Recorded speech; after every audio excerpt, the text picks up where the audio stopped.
یہ پاک سید عالم صلی اللہ علیہ وسلم نے ہمیشہ قربانی فرمائی، ہمیشہ۔ آج تو حضور نے ایک فرمایا، اللہ ہم سب کو حج کی توفیق عطا فرمائے اور بار بار حج کی توفیق دے۔ صحابہ نے 40 حج فرمائے ہیں، 50 حج فرمائے، حضرت فضیل بن عیاض نے 60 حج فرمائے۔ اللہ کو توفیق دے، قبول فرمائے اور اللہ سب کو بار بار وہ موقع نصیب فرمائے۔ تو نبی پاک صلی اللہ تعالی علیہ وسلم نے حج ایک فرمایا، قربانی حضور جس دن مدینے آئے اس وقت شروع فرمائی، اور ہر سال حضور قربانی دیتے، ہر سال 2 جانور ذبح فرمائے۔ یا رسول اللہ صلی اللہ تعالی علیہ وسلم، 2 کا کیا مقصد فرمایا؟ ایک میری طرف سے، ایک میری غریب امت کی طرف سے۔ یا رسول اللہ صلی اللہ علیہ وسلم کس طرف سے فرمایا؟ ایک میری طرف سے، ایک میری امت کی طرف سے۔ کبھی فرمایا ایک میری طرف سے، ایک میرے اہل بیت اور میری امت کی طرف سے۔ 2 جانور حضور نے ذبح فرمائے۔ اور پھر میرے حبیب پاک صلی اللہ تعالی علیہ وسلم کے غلام مولا علی شیر خدا، ابن ماجہ کی روایت ہے، حضرت علی شیر خدا فرماتے ہیں کہ نبی پاک علیہ الصلوۃ والسلام 2 جانور ذبح کرتے تھے۔ خود حضرت علی کی جب باری آئی تو انہوں نے بھی 2 فرمائے۔ تو صحابہ نے پوچھا کہ علی 2 کیوں؟ 2 کس لیے؟ تو حضرت علی رضی اللہ تعالیٰ عنہ فرمانے لگے، مجھے میرے حبیب نے وصیت فرمائی تھی کہ علی تو نے 2 کرنے، ایک اپنی طرف سے کیا کرنا، ایک میری طرف سے کرنا۔ تو میں ایک اپنی طرف سے دیتا ہوں، ایک اپنے نبی پاک کی طرف سے دیتا ہوں صلی اللہ علیہ۔ 2 جانور۔ آپ لوگوں نے سنی ہوئی ہے یہ بات کہ مہینہ کھانا نہیں پکتا تھا حضور کے گھر میں۔ حضرت عائشہ فرماتی ہیں 3 چاند اور 3 سورج کٹھے کبھی نہیں دیکھے جب ساتھ روٹی بھی کھائی ہو، یعنی 3 دن مسلسل کبھی کھانا نہیں کھایا۔ قربانیاں کتنی دیں بولیے؟ حضرت علی شیر خدا کا مکان کوئی نہیں اپنا، کوئی گھر نہیں بنایا۔ مولا کائنات شیر خدا، میں نے یہ بات پھر دہرا رہا ہوں، پہلے بھی میں نے عرض کی تھی، پکا کرنے کے لیے دہرا رہا ہوں۔ حضرت علی کا کوئی کاروبار نہیں بظاہر۔ بی بی صاحبہ فرماتی ہیں کہ کئی ہفتے صرف سرکہ اور کھجوریں۔ قربانیاں کتنی؟ اسی سارے صاحب لان ٹورے ہیں کہ ساڑھے تے لگ دیئے کہ نہیں، پکا۔ اور پھر جب بات ہوتی ہے دینے کی تو ماحول اور ہوتا ہے، جب لینے کی باری ہوتی ہے تو ماحول اور ہوتا ہے۔ قربانی واجب ہے اس شخص پر جس کے پاس 52.5 تولے چاندی یا 7.5 تولے، لیکن میں 7.5 تولے والا فتویٰ نہیں دیتا، میں 52.5 تولے چاندی والا فتویٰ دیتا ہوں، اس لیے کہ 52.5 تولے چاندی تو شاید تولہ یا 1.5 تولہ سونے کے برابر ہی ہو جائے، ٹھیک ہے نا جی؟ تو 7.5 تولے سونا 50-60 ہزار روپیہ جس آدمی کے اکاؤنٹ میں موجود ہے وہ قربانی کرے۔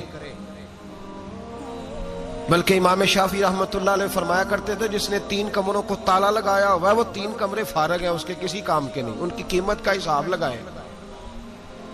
چھت پہ سٹور بنا دیا ہے، کوئی مطلب نہیں اس کا، اور جو ویسے رکھی ہوئے ہیں کوئی معنی ہی نہیں کمرے کا، فرماتے تھے حساب لگائے، قربانی کرے۔ رب کریم کی بارگاہ میں دینے کا جب معاملہ آیا تو گول کر گیا کام۔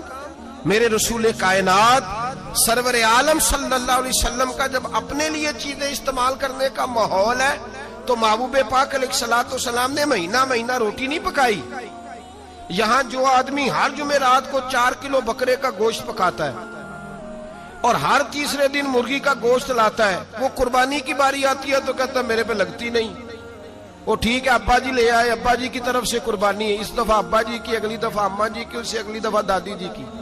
او خدا کے بندو، جس آدمی کے پاس پیسے ہیں پہلے اپنی قربانی واجب ہے۔ میری بات کی سمجھ آ رہی ہے عزیزوں کو؟ جو آدمی صاحب استطاعت ہے پہلے کس کی قربانی کرے گا؟ وہ کمائی کرتا ہے، اس کے اپنے اکاؤنٹ میں تنخواہ آتی ہے، ابا جی کے اکاؤنٹ میں نہیں آتی۔ اس نے اپنا بینک بیلنس چوری بھی رکھا ہوا ابا جی سے۔ پہلے اپنی قربانی کرے، اگر اس کو شوق ہے، دل کرتا ہے تو ایک اور خریدے، پھر ابا جی کی طرف سے کرے۔ اگر اللہ نے توفیق دیا تو ایک اور خریدے، اماں جی کی طرف سے کرے۔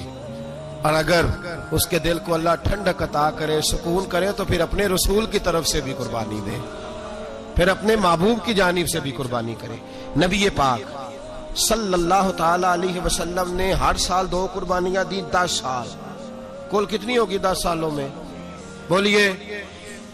اور جب حضور حج کرنے گئے نبی پاک نے 63 اونٹ ذبح فرمائے۔ ایک اونٹ میں کتنی قربانیاں ہوتی ہیں؟ 63 اونٹ حضور نے ذبح فرمائے. اور حدیث بڑی مزیدار ہے. حضرت ابو ہریرہ رضی اللہ تعالیٰ عنہ فرماتے ہیں کہ جب اونٹ ذبح کرنے کی باری آئی تو ہم سوچ رہے تھے، پریشان تھے کہ یہ تو بڑا مشکل ہے ذبح کرنا، بڑا مشکل ہے، اس کو تو نہر کرنا پڑتا ہے، گرانا پڑتا ہے، باندھنا پڑتا ہے. سب سے مشکل کام اونٹ ذبح کرنا ہے. تو نبی پاک صلی اللہ علیہ وسلم کی تو عادت کریمہ ہے، اپنے ہاتھ سے ذبح کرتے ہیں حضور. وہ ہمارا اللہ خیر کرے، اب اللہ ہی حافظ ہے. ذبح کرنا تو دور کی بات ہے. ہمارا جو BA پاس لڑکا ہے نا، اس کو ڈر آتا ہے جانور کے پاس کھڑے ہوتے ہوئے. کہتے ہیں بچوں کو اندر لے جاؤ، 10 سال کا 12 سال کا، اس کو اندر لے جاؤ، ذبح کرنا ہے، روئے گا. اور بس کرو یار، یہ کس قوم سے تمہارا تعلق پڑ گیا ہے؟ ہمارے تو 12 اور 14 سال کے معوذ اور معاذ ابو جہل کی گردن کاٹ کے رکھ دیا کرتے تھے. اور تو بچہ بکرا ذبح کرنے سے ڈرا رہا ہے. اس کو کھڑا کر لا کے. قربانی تو جہاد کی ٹریننگ ہے. وہ کھڑا کر، اس کو کہا بیٹا یہاں کھڑا ہو، اللہ کے رستے میں بکرے کی گردن کاٹنی ہے. اگر کوئی شخص خدا رسول کے دین کی مخالفت کرے، کفر کا جھنڈا اٹھائے، تو اس کی گردن بھی کاٹنی ہے. یہ ٹریننگ ہے بچوں کے لیے. یہاں عجیب ماحول ہے، ڈر لگ رہا ہے، پیچھے ہٹ جاؤ. اور جس صاحب کی قربانی ہے وہ بھی کوئی 1.5 کلومیٹر کے فاصلے پہ کھڑے ہیں، دور کھڑے ہو کے دیکھ رہے ہیں. نفیس ہی بڑے ہیں جناب، لطیف ہی بڑے ہیں. کپڑوں کو کوئی قطرہ خون کا لگ گیا تو بڑی مصیبت بن جائے گی. اور امیر آدمی، اس کا تو گھر کسائی نے خود فون کیا ہے کہ صاحب سب سے پہلے میں آپ کے گھر آؤں گا. اس کو پتہ ہے کہ منہ مانگی قیمت ملے گی. مہربانی فرمائے، قربانی میرے رسول پاک صلی اللہ علیہ وسلم سے زیادہ نفاست والی طبیعت کسی کی نہیں. صحابہ کہتے ہیں اتنا حسین محبوب کا انداز تھا کہ کبھی کپڑوں پہ مکھی بھی نہیں بیٹھی تھی. اور حضور سے ہم سلام لیتے تھے، دست مبارک چومتے تھے تو ہمارے ہاتھوں سے کستوری کی خوشبو آنے لگتی تھی. اور فرماتے ہیں نبی پاک کا ہاتھ یوں ہوتا تھا کہ برف بھی اتنی ٹھنڈی نہیں جتنا پیارا حضور کا ہاتھ ٹھنڈا ہوتا تھا. پھر بھی حضور دست مبارک میں خنجر پکڑتے، جانور کو لٹاتے اور اپنی طامت کو سمیٹتے، اور اللہ کے حبیب گھٹنا رکھتے اس کی گردن پر، اور بسم اللہ اللہ اکبر کہہ کے ذبح فرماتے. حضور خود دست مبارک سے. تو اتنا زیادہ نازک مزاج ہو گیا ہے کہ اب یہ والی سنت ادا کرنا مشکل ہو گیا تیرے لیے. 63 اونٹ ہیں. اور صحابہ کرام علیہم رضوان فرماتے ہیں کہ حال یہ ہے، ہم سوچ رہے ہیں کیسے ذبح کریں گے، کیا کریں گے، کیسے گرائیں گے.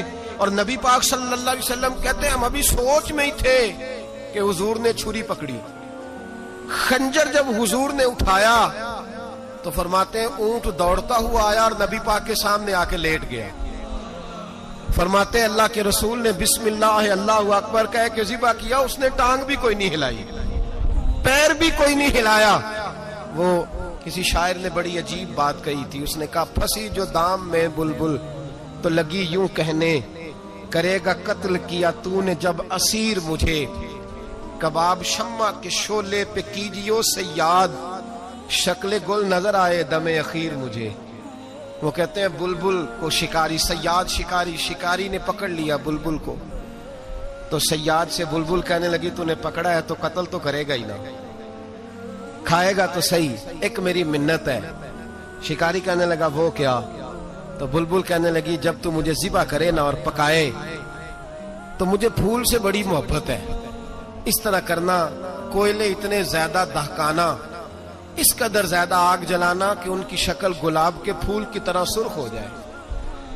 تو جب تو مجھے ان پر جلائے گا تو مجھے تکلیف نہیں ہوگی، اس لیے کہ محبوب کا چہرہ جو سامنے آ جائے گا مجھے تکلیف نہیں ہوگی. پھنسی جو دام میں بلبل تو لگی یوں کہنے، کرے گا قتل کیا تو نے جب اسیر مجھے، کباب شمع کے شولے پہ کیجیو سیاد، او شکل گل نظر آئے دم اخیر مجھے.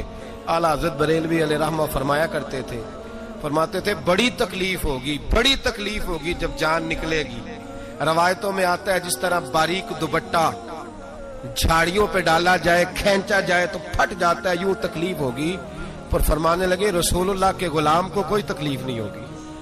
حضور کیوں؟ فرمایا اس لیے کہ جب جان نکلنے لگے گی تو سامنے جلوہ ودوحاد آ جائے گا.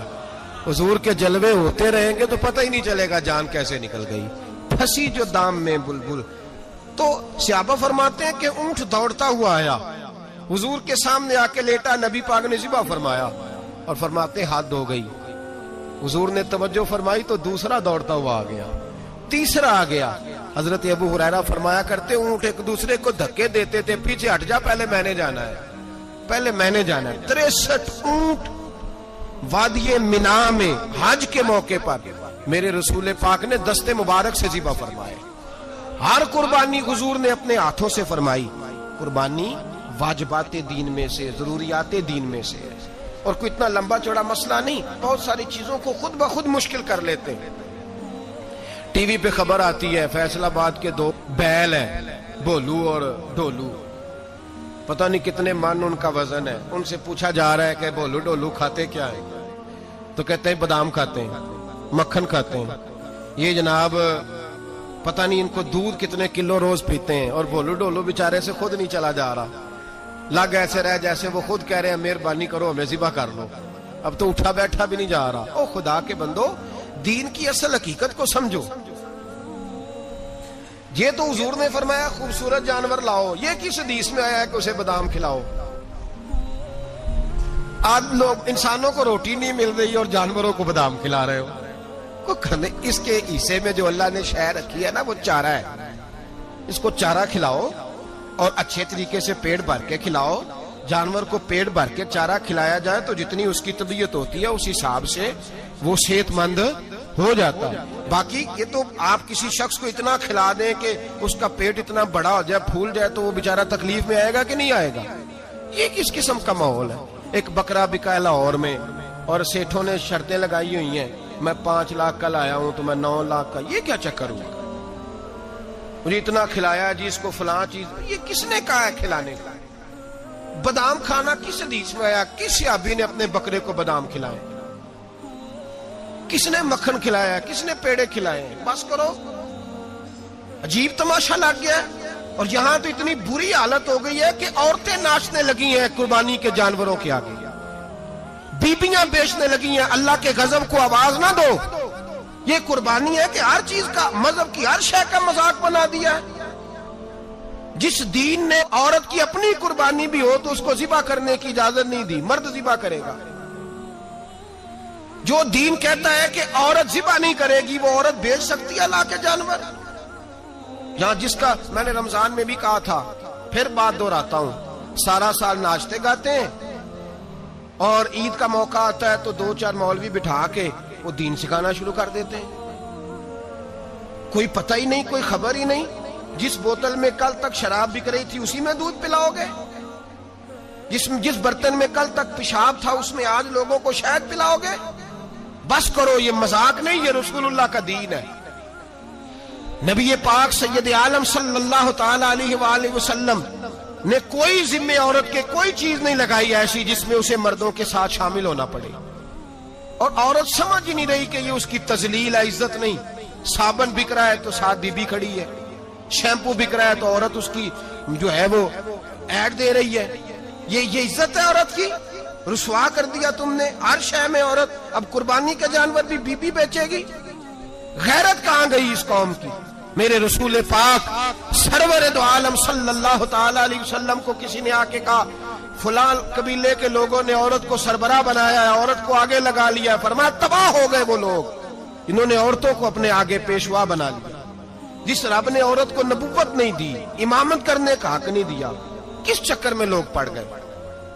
5 لاکھ کا جانور کس لیے لائے ہو؟ 5 لاکھ کا تفاخر کے لیے, دکھانے کے لیے؟ تو اگر 50,000 کا 60,000 کا بھی جانور لاتا تو اچھا آ جاتا.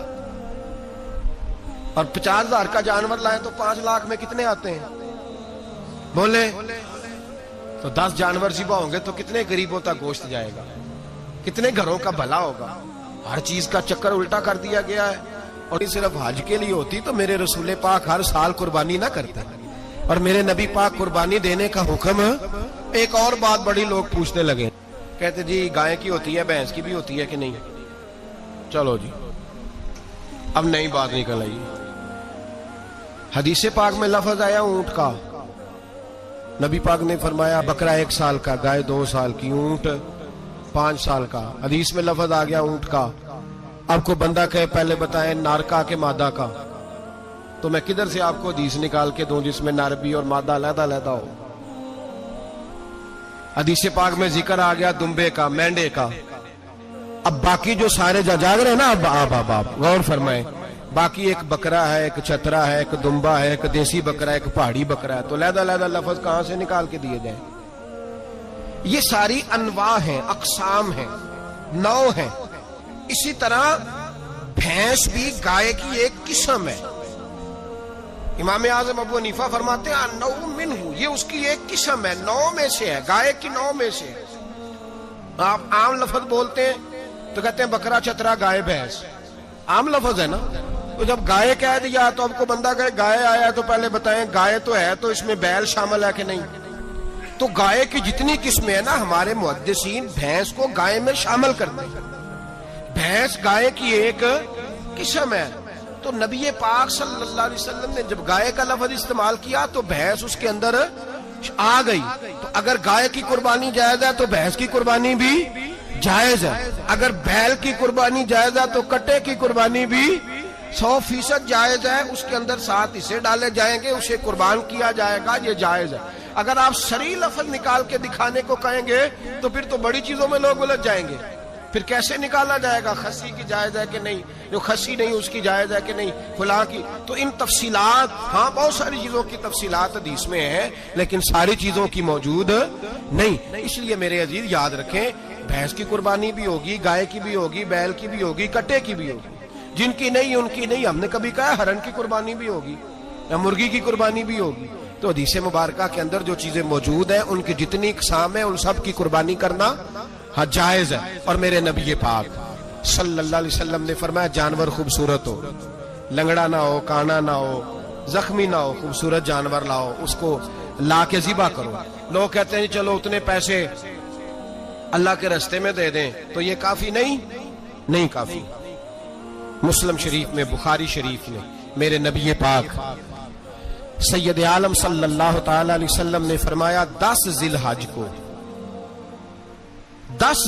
کو اللہ کی نظر میں ابن آدم کا سب سے پسندیدہ عمل.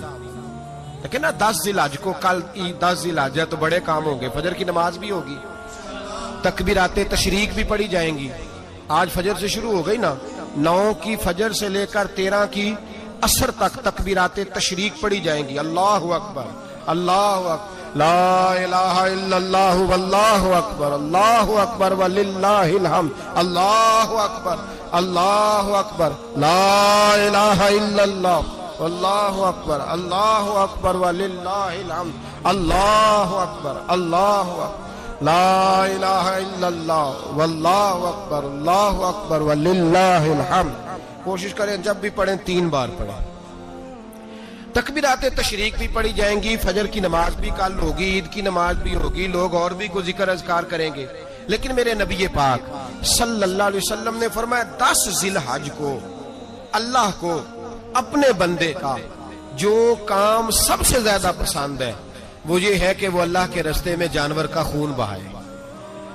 حالانکہ نمازیں بھی ہیں، اذکار بھی ہیں، تکبیرات بھی ہیں، سارا کچھ ہے، پر اللہ کو سب سے زیادہ کیا پسند ہے؟ جانور کو قربان کرنا. یہ اللہ کو بڑے خوبصورت لفظ نبی پاک علیہ السلام نے فرمایا قربانی کا جانور قیامت کے دن اپنے سینگوں اور کھروں سمیت آئے گا، اور جس نے قربانی کی ہوگی اس کی بخشش کروا کے اسے جنت میں لے کر جائے گا. تو فرمایا ابن آدم کا سب سے پسندیدہ عمل یہ، سب سے پسندیدہ، کہ وہ 10 ذی الحج کو قربانی کریں، کوشش کریں خود ذبح کریں اپنا جانور. یہ حضور کی سنت ہے. یہ نہ ہو سکے تو نبی پاک صلی اللہ علیہ وسلم نے اپنے ہاتھوں سے ذبح کرنے لگے حضرت فاطمہ کا جانور. تو فرمایا فاطمہ ادھر آ کے اس کے پاس کھڑی ہو جاؤ، میں تمہارا جانور ذبح کرنے لگا ہوں. اپنے جانور کے پاس کھڑے ہوں. میرے جو بھائی ذبح کرنے کا کام کرتے ہیں نا، قصاب ہم کہتے ہیں، سارے قصاب نہیں ہوتے، بہت سارے لوگ یہ سعادت حاصل کرتے ہیں اور بڑے نیکی کا کام کرتے ہیں. اللہ انہیں بڑی بہترین جزا عطا فرمائے گا، بڑا خیر کا کام کرتے ہیں. لیکن چونکہ رش ہوتا ہے ایسے لوگوں کے پاس، تھوڑی جلدی بھی ہوتی ہے. پہلی تو کوشش کریں تکبیر خود ڈالیں، یہ نہیں ہو سکتا تو قریب کھڑے ہوں. ہمارے ہاں ایک رواج یہ بھی ہے کہ 2 بندے ہاتھ رکھتے ہیں. ذبح وہ کر رہا ہوتا ہے تو جس کی قربانی ہوتی ہے اس کو کہتے ہیں تو بھی ساتھ ہاتھ رکھ. ہوتا ہے نا جی بہت ساری جگہوں. اب حکم یہ ہے شریعت اسلامیہ کا کہ جب جانور ذبح کریں گے تو پڑھیں گے بسم اللہ اللہ، بسم اللہ اللہ۔ ہاں نبی پاک صلی اللہ علیہ وسلم نے لمبی دعا پڑھی، صحابہ بھی لمبی دعا، انی وجہت وجہی للذی فطر السماوات والارض حنیفا وما انا من المشرکین، یہ بھی پڑھا۔ اور پھر میرے رسول پاک صلی اللہ علیہ وسلم نے یہ بھی کہا کہ اللہ میری طرف سے قبول فرما، میری امت، میری اہل بیت کی طرف سے قبول فرما۔ صحابہ جب جانور ذبح کرنے لگتے پہلے یہ دعا پڑھتے، پھر کہتے اللہم تقبل منا کما تقبلتا خلیل کا ابراہیم علیہ السلام وتقبلتا حبیب کا محمد صلی اللہ علیہ وسلم، اے اللہ ہم سے بھی قبول فرما جیسے تو نے حضرت ابراہیم سے قبول فرمائی اور جیسے اپنے حبیب حضرت محمد صلی اللہ علیہ وسلم سے قبول۔ یہ ساری دعا پڑھیں، اور جب جانور ذبح کرنے لگے تو پھر پڑھیں بسم اللہ اللہ، بسم اللہ اللہ۔ اچھا دو آدمیوں نے ہاتھ رکھا ہوا ہے، دو آدمیوں، اب اگر ایک نے بھی نہ پڑھی بسم اللہ اللہ اکبر تو جانور حلال نہیں ہوگا، دونوں کو پڑھنا پڑے گا۔ یہ مسئلہ یاد رکھیں۔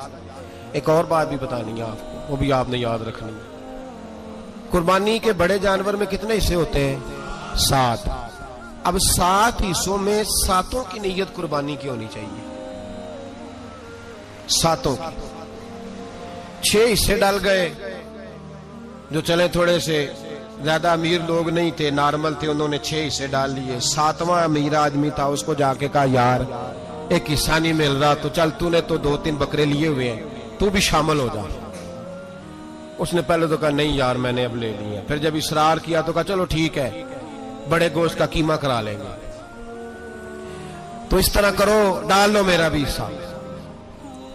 اب 6 کی نیت قربانی کی، 7ویں کی گوشت کی، کسی کی بھی قربانی نہیں ہوگی، گئے سارے۔ اب اس کے لیے شرط کیا ہے کہ اس کو بھی آپ، اصل میں ہمیں مسائل نہیں آتے، نہ ہم سیکھتے ہیں نہ پتہ کرتے ہیں، پھر خرابی ہوتی ہے۔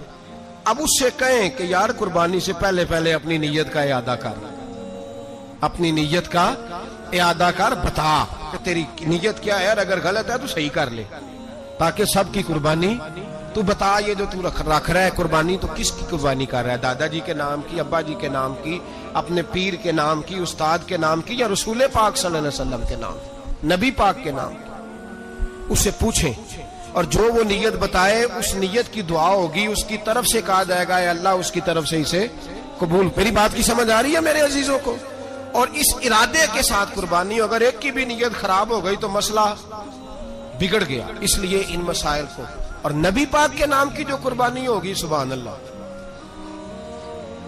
میں کرامات کا زیادہ قائل نہیں، ہم کرامات کے نہیں کیفیات کے قائل ہیں، کیفیات کے۔ اور دین ویسے بھی لفظوں کا نام نہیں، کیفیت کا نام ہے۔ میرے حصہ فرمایا کرتے تھے ہم کرامت سے زیادہ کیفیت کے قائل ہیں۔ اگر مرید ساری زندگی کرامتیں سناتا رہے اور کبھی اسے مدینے جانے کا شوق ہی پیدا نہ ہو، کبھی نبی پاک کے نام پہ آنسو نہ آئے، تو پھر کرامت کا فائدہ نہیں، کیفیت تو ملی نہیں اسے۔